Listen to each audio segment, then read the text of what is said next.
What is up guys, Kane here, and in this video we're going to go over research and why it is important to focus your research on specific things. So, as we enter the research facility, we have two research trees, one for the army and one for the heroes. So we're going to go over one of these at a given point, and by the end of the video I will show differences of people that actually focus things and people that focus almost everything at the same time, and the differences will more or less shock you. So first things first, the biggest mistake I see people are doing is that they are focusing all of the 6 research trees, which is a very huge mistake. For most, or rather majority of the players, they do not use more than 3 army units at most given points in the game, so the other 3 research tabs are pretty much useless to you and will be useless for most of your game time. So if I have a front line of clansmen, I'm not going to waste time in leveling ascetics when the clansmen can be better if I just focus them. I'm not going to use Rakuzas as ranged units because I've already upgraded bandits and they are far superior than the Rakuzas. However, some specific races also require a buffer in the version of Dragon Turtle or Sylph, or rather Worm and all that kind of stuff, so some factions have to have 3 instead of 2 research trees. So that's probably one of the main mistakes that quite a lot of people are doing, is they're focusing too many research trees. Your main priority is 2, which are your front line and then your back line, and the third one is your buffer. The next mistake is I see people are leveling more or less the useless upgrades, or rather things like reduces the basic resources needed to train and or increases the speed clansmen or any other unit are healed in the hospital. So the reason why I have this on level 8 is because I really had nothing else to train at that given point in time, because I finished this, I finished the range units and I finished the turtles, so the only thing I had to train, or rather research, was this, so that is why it's maxed. But as we go further, we see that the healing or the hospital one is only 5 out of 25 and I don't level it further. And then the next one is decreases damage received, and the next one increases health, and the next one is attack and health. However, the reason why me not maxing this yet is because my archers have not properly upgraded yet. So I still need a couple of researches into the health of, let's say, the bandits, so I can field 3 more bandits per squad, which would be like 10 more army units on my field. And that is pretty important, as the way I'm going in my own research is I'm going from one spike to another spike and all that kind of stuff. I'm not trying to rush one thing to insane amounts, at least in the versions of my army, though heroes you will see quite different. Now, in the version of the buffer, you need to realize that the buffer is more or less there just to buff. Now, what this means is, if your frontline falls, your buffer is dead anyway. It doesn't matter, it's not going to tank a lot of damage because it is weak, even though it will have like 50% damage reduction. Any archer, any hero will just 2-hit it and it will die. However, this might change in the very future metas where they have insane amounts of health and other buffs. This doesn't work the same way in early to mid-game stages of the game, so some things can be skipped while others should not. In such a case, you should prioritize only the buffs for the buffers, so in this case it would be the level 2 one, which increases the war drum's effect, which would be the level 6 one, which increases the duration of the buff. Then it would be level 12 Yeah, and then it would be just a level 12, which, reduces the, let's say, morale collapse of friendly units or stuff like that. It depends how good your equipment are, whether this will do any good to you, but first 20 seconds of the match, nobody morale breaks from my archers, and pretty much during that time, everything is decided. At the current stage in the meta or game or stuff like that, usually the first 10 to 15 seconds is where people win the matches. So, what I mean by that is, you don't really need to train the tier 5 for hospital time, you don't really need to train the tier 7 for, let's say, the garrison or the loaning, you don't need to train level 8, level 9 is 50-50. I think the dragon turtle would heal more if it had more attack. The level 10, I didn't really train this myself, but I had this research tree on my siege, and level 10 is critical chance and also attack speed, so that one for me is excused because I swapped my catapult research to here. So in most other cases, you will not want to train the tier 10. Tier 11 increases healing effect. This is very important as well because your dragon turtle is an insane healer, so probably you will want to focus the tier 11 more than you want the tier 12. And that is pretty much for your army research. You only need to focus 2, and if you do need a buffer, in the races like Rakan or Sylph, you have to focus only the specific trees because time is of the essence, and if you train or research different things that you will not use or they not be useful to you, you will be weaker and weaker than your enemy or something you are trying to beat. Anyways, and now moving towards the hero research tab. And as you can see, there is a huge difference in my own hero researches. So first things first, I have focused mechanists and rogues quite often in most of the realms that I have played. It's because they have a lot of burst damage, they're good for events, they're very quick, and most events like Void Mirror, Dragon Abyss, all that kind of stuff do a lot better with mechanists and rogues. And mages, for me, they all the time seem too weak, they need too many skills to be cast.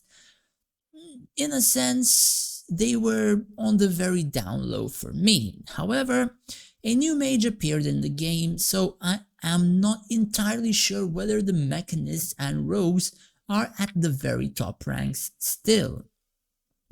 However, not having that information, I will still go on to say my own opinion in terms of the research. So if it appears that the mage hero is insanely powerful, then you may want to think about switching from mechanists and rogues to mages and necromancers. But aside from that, I'm still doing perfectly fine with my own build. So going into the build, and why am I doing this?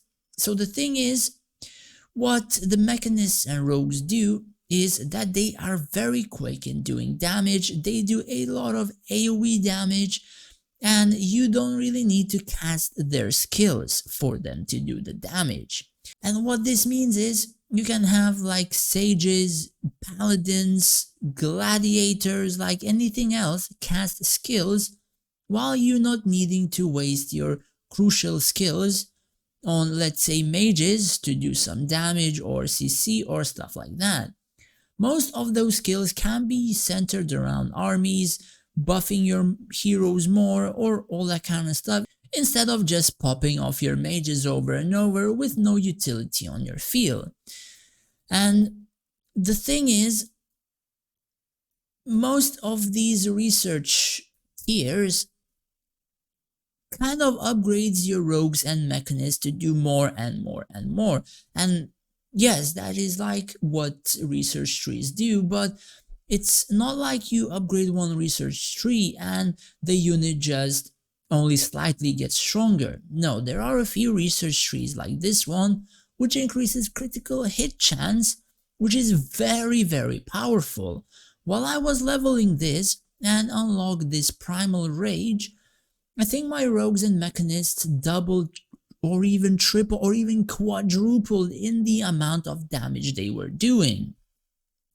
Comparing to tier 8, which imparts weakened armor, meaning like 20% additional damage or something like that. This is not as powerful as the tier 7.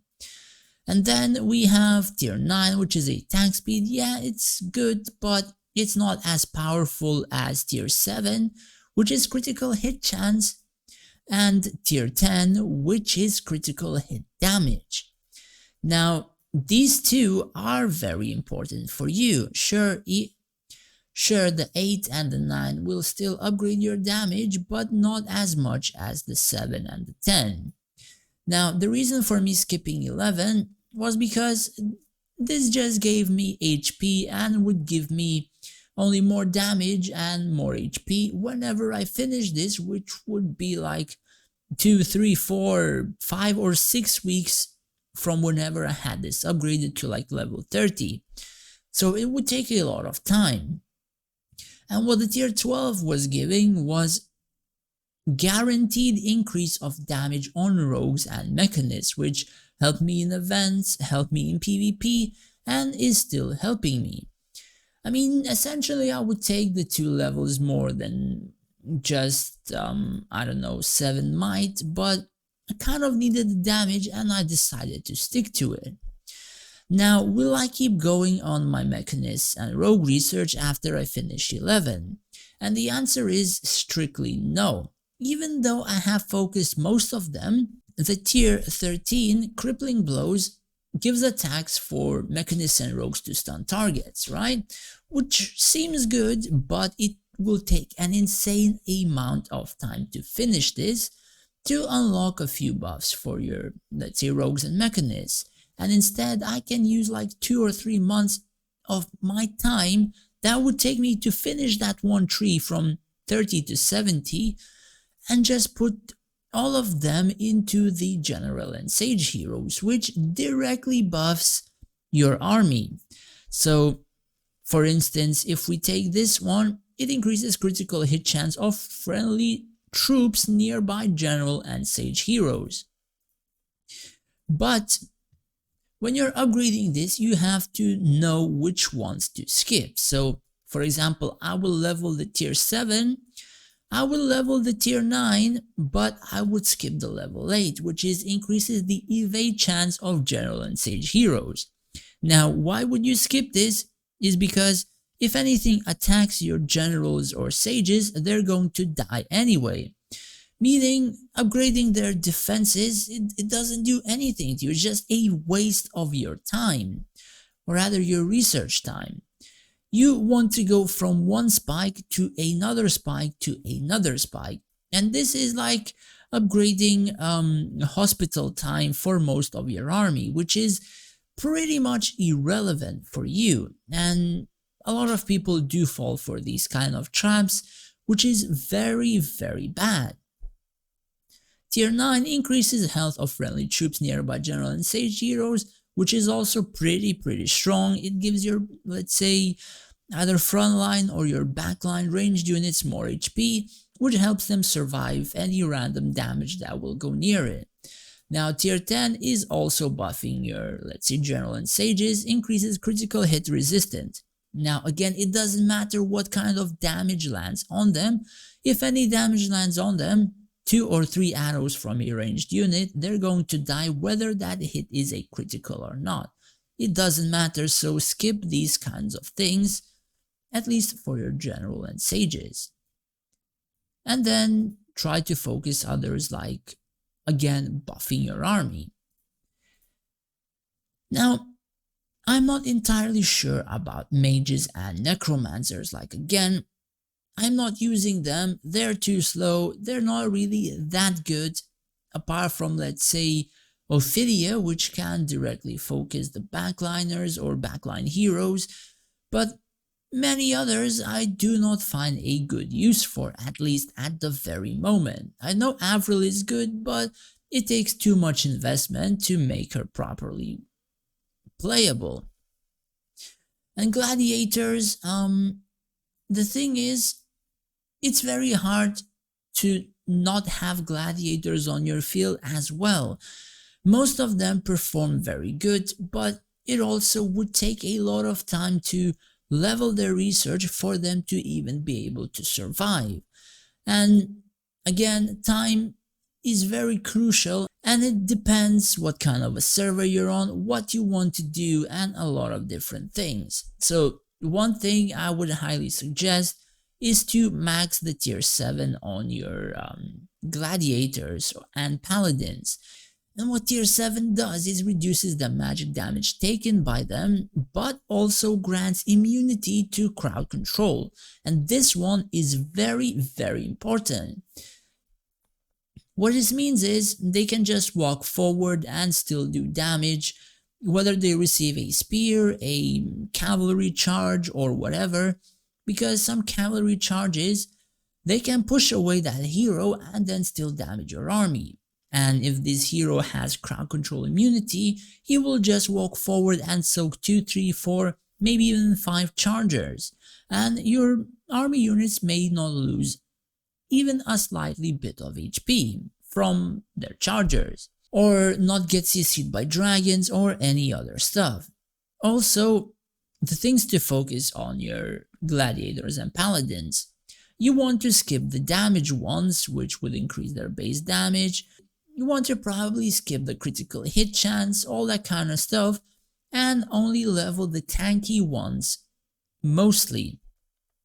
So what this means is you have tier 8, which increases their evade chance. You have tier 10, which increases their critical resistance, which is very, very important. Both of these are a must-have for your gladiators. Now, I am not sure when I will finish these two, but whenever I probably get generals and sages to a proper level, I will start working on my paladins and gladiators. Like I said, skip the damage ones, which will be tier 11, and perhaps upgrade level 12 as the last one for HP whenever you finish the previous ones. Now, that's pretty much it for both of the research trees. I told you what you need to do, what you need to skip, and what you need to focus. Now, let's go into Coliseum and I will show you the difference, what this makes for many players. So, now, to show you the difference, I will first go into the rankings, right? So, in our rankings, I am 4.6 million core power. Dasflu is 5.4 million core power, which is 800,000 more than me. And also I will show you another person which is on a server a bit earlier than mine. Sorry, not this one. This one, by the name of Zeus. He has 5.2 million core power and his castle is level 44. So I will show you the differences of two guys which are about 600 to 800,000 core power higher than me, right? So first things first, we will be checking Dasflu. So as I enter here, let's check my Basric. So my Basric has 225 might. Summary, my Basric has 180,000 attack. Unfortunately, I cannot see any other stats, so we will only have to check the attack value from most of the heroes. Sizo, we check, we have 175,000 attack. Let's check Nora, has 126,000 attack. Let's check, let's say even my Denji, alright, has almost 900,000 health. And now let's check his Basric. His Basric has 71,000 attack, which was about 110,000 attack less. So if this reaches 55, his Basric would be about 100,000 attack, which means he's missing about 80,000. So this is what I mean by research, by many other things. If you focus improper stuff, you're going to miss on a lot of stats. Now let's go to, let's say, Sizo. His Sizo has 70,000, my Sizo had 175. So he's missing 105,000 attack. So he would be missing about 70,000 if this Sizo was level 55. Still missing a huge chunk of attack. Now let's find Nora. His Nora is 51 and his Nora has 204 might. And his Nora has 75,000 attack with a level 9 Draconic Storm. So 204 level 9 Draconic Storm and 75,000 attack. Now if we find my own Nora, I have 255 might, a level 8 Draconic Storm and 126,000 attack. Now as you can see, I have focused my heroes properly. I have leveled their research, I have upgraded them, upgraded their equipment, and they are all pretty good and pretty decked out for me. However, I'm losing this matchup because his army is a tad bit stronger and his dragon is insanely overpowered in the versions of having his Draconic maxed and he's already upgrading the talents. It's pretty friggin' overpowered. As you can see, his dragon is the highest damage dealer on his team. Now, if we go into the Zeus, a guy who's 600,000 core power more, you can see that I have won the match. And I have won the match quite decisively. He didn't really beat most of my army. So, what we want to check here. First, we go on to the damage, and as you can see, if I don't have a dragon which literally stuns my heroes or CCs my heroes, keeps my army from moving in the versions of Black Dragon, my heroes just pop off insanely, and my Bashrig is just a beast. So, you've seen before my Basric, let's check his Basric, about 50 might less. He has a level 8 health and attack percent, and his Basric is 93,000 attack, which would be probably about 120,000, 125 on level 55, which is still missing 50,000 attack. Now going to Sizo, 171 might, a decent prism. I wouldn't use this though. Also 82,000 attack. Mine had 175, so he probably would be missing 70,000 attack on his Sizo on 55, and his Nora is 218 might. Has Draconic Storm but level 7. And has 70,000 attack, which is 55, I think, thousand less, so it'd probably be missing about 40,000 or 35,000 on 55. So again, all of my heroes are very decked out, and these guys are missing on a lot of research bonuses. So keep in mind, if you focus your stuff, you will start to have a lot better things than most of the players on your realm. Now, at this very moment from making this video, my heroes are the strongest on my realm. Even though I'm not the strongest person, my heroes are so decked out that most of them already have full red gears. Anyways, that's pretty much it for my explanation. Thanks for watching, guys. I hope you learned something new. And if you did mess up with your research, do let me know in the comments down below. Thanks for watching and stay safe out there.